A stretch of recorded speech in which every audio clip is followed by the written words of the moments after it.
Let's have a look at Xiaomi's all-new Mi 9T.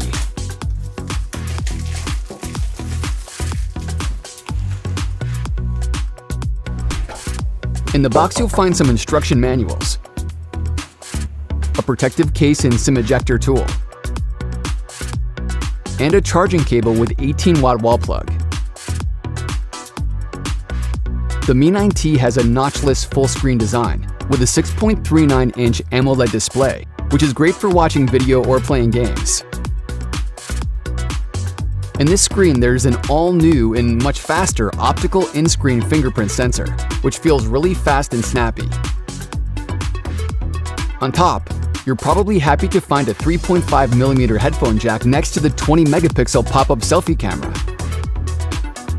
And because this front-facing camera pops out, it results in much more screen real estate, while still being able to take your selfies.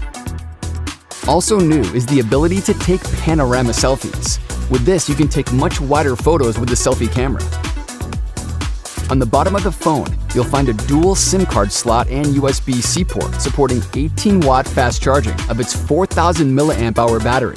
Yes, a 4,000 mAh. It means more usage time and less of this. Also, you'll find a larger speaker that is a lot louder and gives a much fuller sound experience. Back of the phone has this really cool looking holographic layered design.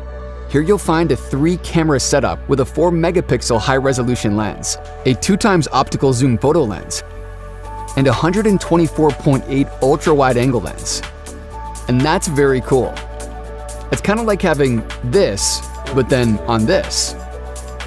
New on the Mi 9T is the easy switching between the 3 lenses from the camera, and it's super easy to switch to shooting high-resolution 48-megapixel photos.